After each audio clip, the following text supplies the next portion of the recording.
Well, it is the last day as we're recording this of August, and we're heading into the first day of September, and that means we're heading into another brand new edition of Main Street Magazine. We welcome Thorin Christian with us this morning. Good morning, Thorin. Good morning. How are you? Good, and you know what? I don't know how many people will miss the connection of your Main Street Magazine cover to, of course, a famous Beatles photo many years ago. But you know what? That was a great street to do this on. We've had this idea for almost a year, and we finally were able to put it together and execute it, and I'm really thrilled with it. But anyone who's a Beatles fan will immediately get that, even though it's not the big zebra walk that they had. But bringing it forward to modern life with the rainbow crosswalk in Great Barrington, and kind of having the three main people, me and my two employees, my right-hand people at Main Street, be in the crosswalk carrying Main Streets on Main Street. It was kind of fraught with meaning for us. So I'm excited that it came out so well. And if you folks don't know, just go back to the Abbey Road album and you'll see what we're talking about. But it came out perfect, and that almost was a perfect elevation street to shoot it on. Anyway, so Main Street Magazine is brand new, of course, the magazine and also online. And the first thing we'll talk about is a rather large artist profile. Here Comes the Sun. Yes, CB, he never ceases to amaze the artists that he interviews and brings to us. And this is quite interesting. Robert Adzima's work is all about sundials, and which is a niche within a niche within a niche. Yeah. But it's fascinating to learn about his artistry and how he makes these sundials and where a number of them are and how he's created them, and they're all unique. So the photos don't even do them any justice, but it's quite interesting. Yeah, it's and sundials. Everybody learns about sundials, but they forget about them. But Yes. the art, and there is an art. I know several people who have houses that have sundials built in their backyards or off to the side of the house. They really are once you learn about them, but to see them actually in action is kind of cool. It's almost like if you watch a field of flowers and the sun going up and going, the flowers follow the sun.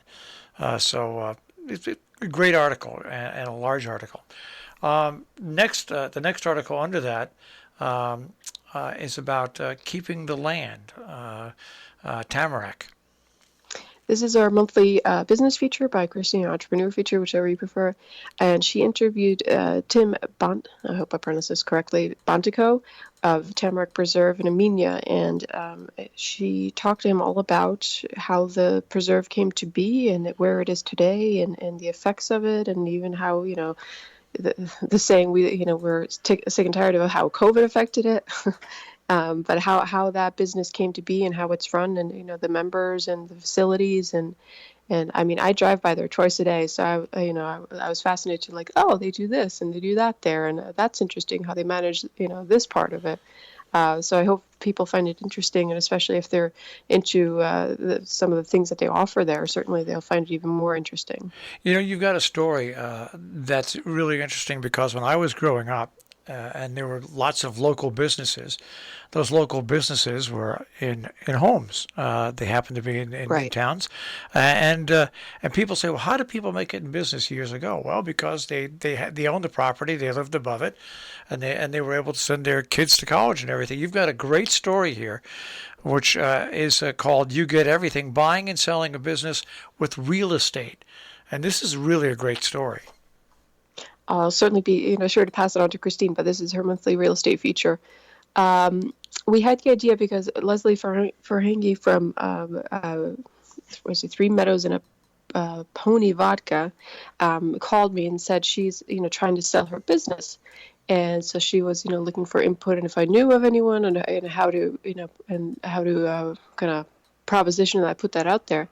And she said, you should do an article about that. When folks are trying to sell their business, and sometimes they have real estate, sometimes they have inventory, and how that all works. So I spoke to Christine about it, and she said, oh, that's an interesting angle. So what Christine did with this article is she kind of took the angle of, yes, you're selling a business, but it involves, the real estate and how that factors into the business. And what she's done is she kind of breaks it down, when you either sell to an employee or if you sell to the competition, or if you do it quietly and kind of go directly to people, or if you have an agency help you, market it. So there's quite a bit involved in it. And she spoke to a few local folks who actually have done this in the past or are doing it now, or who are trying to sell a business with real estate, and how kind of all these little things factor into the sale of the not just the property, but the business as well. And that sometimes, what the evaluation is then in return.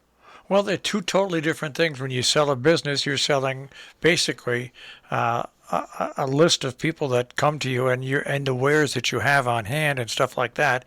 And then if you lease a place, well, of course you're not going to. But if you own the business and you own the building that it's in, that's really a totally separate transaction. It is, and it's kind of complicated. One of the examples she uses in the article is the movie house in Millerton. Of course, if you sell that business, it's nothing without the facility. It's nothing without the property. Whereas other businesses, even like my business, being in the magazine business, if I own the property, it doesn't really have anything to do with the business. We could be located anywhere, but there are certain businesses that are certainly very dependent on their, real estate and where they're located. So it's kind of multifaceted. Well, it's the same thing with the radio station. When you're a radio station and you have transmitter locations around the place, and you own a building, it all doesn't go in one deal. When you buy it or when you sell it, there's multi deals because there's plenty of money to be made by the lawyering community. But it's interesting when you look at that the way in the old days back when I was young. Like I said, most businesses that had inventory and stuff like that, when they sold the businesses, they sold the business with the house and everything like that. It's not that way now at all. Now, I don't know whether this is timing or just plain dumb luck, but on the resignation of Andrew Cuomo of being governor of New York, you have a story on Tara Sullivan, who's the first female who led the New York State Bridge Authority. Indeed, and actually, when Catherine wrote this article and submitted it to me, it was days before Cuomo left, so I had to go in and add in now former Governor Cuomo. So I'm happy that that happened. So I was able to put that in, so it's correct. But Tara is an incredible person, and I'm so happy that we were able to share this piece and her story and her successes in the Bridge Authority, and just to explain how she got to where she was and what she did for New York State and for the Bridge Authority in New York State, and for the Hudson Valley in particular, and her achievements and accomplishments and her time, in this office. All right, and even though we're just going into September in this issue, you do have an article, Cold Comfort, Your Old House Can Achieve Coziness with Savings with Affordable New Products. Well, winter's not that far away. No. So Lori has been looking into these things and working on it, and she, uses her own house as an example of what she bought an old house, and their first year was just, she found it astounding, the heating costs, and so she learned a few things and decided to share them with us, for those who are in similar shoes, and I'm sure with the last year or two with all the new homeowners around here who may or may not be experienced with old houses. There are solutions, and so for those looking for that, it's a good quick read, and there's some helpful tips in there. Well, to go along with that, a couple of years ago, the town, because we, of course, rented the building from the town that we're in, the town really did. They put a new roof on, painted it, but they also did an audit to see about insulation, and found out that there was no insulation on the outdoor walls of this building. Well, after they did that, our heating and cooling costs dropped easily, if you combine them together, by about 35-40%, even with raises in prices, and that made it a huge difference for us, not only money wise, but in comfort wise. There's no cold zones in the building. It's some of these old buildings, it's really treacherous, and like in my office, my one outer wall is a brick wall, and we've struggled with heat in there. And I just know the propane prices and the oil prices. It's pretty, it's pretty astounding how, and if there's no insulation, the ceiling, so the heat just goes up in the winter, and it was hot in the summer. So insulation can make like you said, it's not just the cost, but Well, it's the comfort show factor. you how bad it was here. We have a set of pocket doors, two sets of pocket doors that go to an office, right? And they were blowing in the insulation. And guess what? The insulation was coming right through the pocket doors into the building. Oh my God, really? That's So how you had old holes. that's how old the building was, and how. So we just had to tape it up, and then they finished it. But yeah, no, it's a great story for anybody. And I want to wrap up with your today. Nothing is impossible to her who will. This is Griffin has continued now with our political profiles, where we've gone around and he's interviewed folks in our tri-state area who are in various political positions, and we're fortunate to have been able to connect with so many. And this time, he speaks with Senator Daphne Jordan, who represents, I think it's the 43rd district, if I'm not mistaken, of New York, and tells kind of her story, and was able to ask her some interesting questions. And as I've shared with you before, when we decided to start these kind of, as we call it, political profiles, but it's more people profiles, I didn't want to get into, this person's on the right, this person's on the left, this is their angle, but to kind of profile them as a person and who they are, where they came from, and how it is that they came to be in the position they are, and why they decided that, and why it is that they feel how they feel about certain things, that impact the community that they represent. And I think Griffin's done a fantastic job time and time again with these profiles of, sharing that about these individuals who represent a lot of us.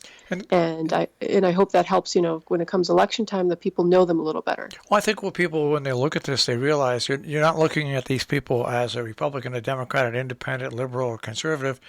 You're looking at the human side of them. That's the great thing about it. It's just happens to be a profile that's somebody who's a leader, a town leader, in either running the town or being part of the town. So I think those profiles are great, because it really strips away all the stuff that should be stripped away, especially in local hometown politics. Exactly. We have enough of he said, she said, and they're arguing this and that, and the national news, and we don't want to do any of that. We just want to talk about the community and the people who are in the community who may impact our lives. So, when it comes time for us to make a decision for us and our families and our futures, that when we go to the polls, we know a little bit about our candidates.